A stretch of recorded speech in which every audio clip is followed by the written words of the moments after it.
ہدایت کے نور کی طلب ہے، دعا ہے مجھے آپ کو اللہ سب کو ایمان کامل ہدایت کا نور نصیب فرمائے اور مرتے دم تک اپنے اور اپنے حبیب کی مرضی والی زندگی نصیب فرمائے۔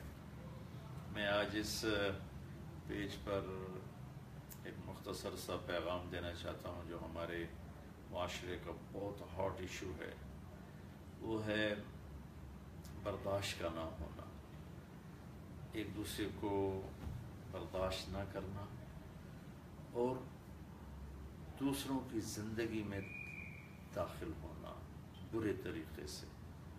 ان دو چیزوں نے ہمارے معاشرے کو توڑ کے رکھ دیا ہے۔ خاوند اور بیوی میں فاصلے پیدا ہو چکے ہیں، طلاقوں کی شرح بہت بڑھ چکی ہے، چھوٹی چھوٹی باتوں پر کبھی لڑکی طلاق مانگ رہی ہے، کبھی لڑکا طلاق دے رہا ہے، کبھی لڑکے کے والدین ناراض ہو رہے ہیں، کبھی بچی کے والدین ناراض ہو رہے ہیں، اولاد ماں باپ سے دور ہو رہی ہے، ماں باپ اولاد سے دور ہو رہے ہیں، بھائی بھائی میں الفت و محبت نہیں ہے، پڑوسی پڑوسی میں نہیں ہے، ذرا سی گاڑی لگ جائے تو سڑک پہ اتر کر ایک دوسرے کو گالیاں اور پٹائی، ایسا عجیب و غریب ماحول بن جاتا ہے۔ میرے پورے معاشرے کا یہ بڑا دکھتا ہوا مسئلہ ہے کہ ہمارے عوام میں، لوگ خواص میں برداشت اٹھ گئی ہے۔ میں یہ ایک پیغام آپ سب کو دینا چاہتا ہوں، ہم برداشت کرنا سیکھیں، جس کو شریعت میں صبر کہتے ہیں۔ اس ساری کائنات کا مالک اللہ ہے، اس کی مدد کے بغیر کسی کا کام نہیں بنتا، اس کے ارادے کے بغیر اس کائنات میں پتہ بھی نہیں گر سکتا۔ ما شاء اللہ کان، جو اللہ چاہتا ہوتا ہے، کما شاء کان، جیسے چاہتا ہے ویسے ہوتا ہے، فی الوقت الذی شاء، جس وقت میں چاہتا ہے اس وقت میں ہوتا ہے، علی الوجہ الذی شاء، جس طرز پر چاہتا ہے اس طرز پہ ہوتا ہے، من غیر زیادہ، اس میں زیادتی نہیں ہو سکتی، ولا نقصان، اس میں کمی نہیں ہو سکتی، ولا تقدم، نہ پہلے ہوگا، ولا تأخر، نہ بعد میں ہوگا، وما لم یشاء لم یکن، وہ نہ چاہے کچھ نہیں ہو سکتا، نہ بھی کچھ کر سکتا ہے، صرف اللہ کو طاقت حاصل ہے۔ وما تشاءون الا ان یشاء اللہ رب العالمین۔ اس نے ہمیں ایک راستہ بتایا ہے کہ اگر تم چاہتے ہو میں تمہاری مدد کروں، دو کام کرو، وَاسْتَعِينُوا بِالصَّبْرِ وَالصَّلَاةِ إِنَّ اللَّهَ مَعَ الصَّابِرِينَ۔ تو اللہ نے ہم سے کہا کہ دو کام کرو، میری مدد طلب کرو، ایک نماز کے ذریعے اور ایک صبر کے ذریعے۔ اور آگے بڑی خوبصورت بات کی ہے، عمل تو دو ذکر کی ہیں، الصلاۃ الصبر، نماز اور صبر، لیکن آگے جو خوشخبری سنائی ہے وہ یہ سنائی ہے، ان اللہ مع الصابرین، اللہ صبر کرنے والوں کے ساتھ ہے۔ اللہ نماز پڑھنے والوں کے ساتھ ہے، بالکل ساتھ ہے، لیکن یہاں جو خوشخبری سنائی ہے وہ اللہ نے سنائی ہے اللہ صبر کرنے والوں کے ساتھ ہے۔ تو پورا گھر خوشگوار زندگی گزار سکتا ہے اگر ایک دوسرے کی برداشت کی جائے، ایک دوسرے کی کمی کوتاہی پہ صبر کر لیا جائے، ماں باپ میں شدت آ جائے، اولاد برداشت کر لے، اولاد کبھی بفر جائیں، ماں باپ برداشت کر لیں، خامند کبھی آپے سے باہر ہو، بیوی برداشت کر لے، بیوی کو غصہ آ جائے، خامند برداشت کر لے، مالک کو غصہ آ جائے، نوکر برداشت کر لے، نوکر غصے میں آ جائے، مالک برداشت کر لے، بھائی کو غصہ آئے تو بھائی برداشت کر لے۔ اس سارے معاشرے کو اگر برداشت کی عادت ہو جائے تو سارا معاشرہ بہت خوبصورت ہو سکتا ہے، آپس کے جھگڑے، لڑائیاں، فتنے، فساد ختم ہو سکتے ہیں۔ میرے نبی کی صفات کو گننا ناممکن ہے، اللہ کے سوا آپ کے مقام حقیقی وہ کوئی نہیں جانتا ہے، لیکن آپ کی صفات میں جو چیز بہت ہمیں ہائی لائٹ نظر آتی ہے، آپ کا معاف کرنا اور آپ کا لوگوں کے دکھ درد برداشت کرنا۔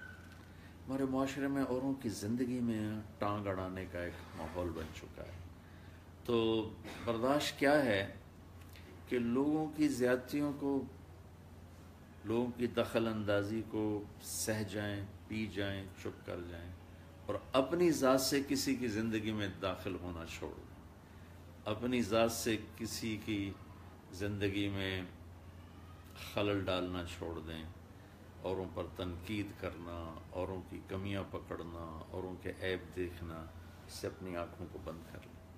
اور لوگ اگر میرے اوپر آپ پر چڑھائی کریں، اس کو سن لیں، سہ جائیں، چپ کر جائیں۔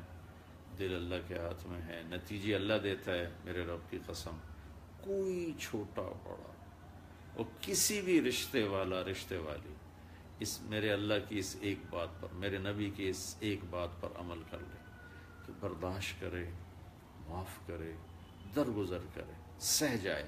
جیسے ہم بچے کو بولنا سکھاتے ہیں، کاش ہم اپنے آپ کو چپ رہنا بھی سکھائیں کہ چپ رہنا بھی سیکھنے کی چیز ہے۔ سو بولنا ایک سیکھنے کی چیز ہے، ایسے چپ رہنا بھی سیکھنے کی چیز ہے، اور یہ بہت بڑے فتنوں کو بند کرنے کا دروازہ ہے۔ میرے نبی کا فرمان ہے، من کان یؤمن باللہ والیوم الآخر، جو اللہ اور آخرت پر ایمان رکھتا ہے، اتنی بڑی بات فرمائی، فلیقل خیرا او لیسکت، یا بھلائی کی بات کرے یا چپ کر جائے۔ چپ رہنے میں عافیت ہے۔ وہ لقمان علیہ السلام کا فرمان ہے، بیٹا میں اپنے چپ رہنے پہ کبھی نہیں پچھتایا، میں جب بھی پچھتایا میں اپنے بول پر پچھتایا۔ اور ایک صحابی ہیں ابو دجانہ رضی اللہ تعالیٰ عنہ، وہ ارشاد فرماتے ہیں کہ میرے پاس بخشش کا سب سے بڑا عمل یہ ہے، یہ صحابی ہیں اور میرے نبی کے پہلے سفر سے لے کر آخری سفر، ہر سفر میں ساتھ ہیں۔ میرے نبی کے 25 سفر ہیں، ہر سفر میں یہ ساتھ تھے۔ ایسے صحابہ 200-250 سے زیادہ نہیں ہیں۔ جنگ یمامہ میں شہید ہوئے ہیں اور شروع کے صحابہ میں بدری صحابی ہیں۔ لیکن یہ عظیم الشان انسان یوں فرماتے ہیں کہ میرے بھائیو، میرے پاس بخشش کا سب سے بڑا عمل جس پر مجھے امید ہے میرا کام بن جائے گا، وہ یہ ہے کہ میں نے آج تک اپنی زبان سے کسی کو دکھ نہیں پہنچایا، اور میرے دل میں دنیا کے کسی انسان کے لیے کوئی بغض نہیں ہے۔ یہ دو باتیں میں کر لوں، یہ جو آپ سن لیں آپ کر لیں، کہ زبان کو یا چپ رہنے کا عادی بنائیں یا خیر کی بات۔ ہنسی مذاق انسانی نیچر ہے، فطرت ہے، اس سے نہ اللہ منع کرتا ہے، نہ شریعت منع کرتی، نہ میرے نبی نے منع کیا۔ میرے نبی نے خود مذاق فرمایا، ایک بدو ہے، کہنے لگا یا رسول اللہ مجھے اونٹ دیں۔ آپ نے کہا میں تمہیں اونٹ کا بچہ دوں گا۔ وہ کہنے لگا میں بچے کو لے کر کیا کروں گا؟ آپ نے فرمایا تو اونٹ بھی تو کسی اونٹ کا بچہ ہی ہوتا ہے۔ تو اس طرح آپ کی حیات مبارکہ میں بھی ایک دفعہ صحابہ نے پوچھا یا رسول اللہ آپ بھی مذاق فرماتے ہیں؟ آپ نے فرمایا کہ میں حق اور سچ کہتا ہوں، کبھی غلط نہیں کہتا ہوں۔ تو مزاح تو انسانی فطرت ہے، لیکن کسی کی توہین، تذلیل، حقارت، کسی کی زندگی میں دخل دینا، کسی کی زندگی کو خراب کرنا، بڑے بن کے مشورے دینا، یہ ہمارا ایک بہت دکھتا ہوا مسئلہ ہے۔ اللہ کے واسطے ہم لوگوں کی زندگیوں میں دخل دینا چھوڑ دیں۔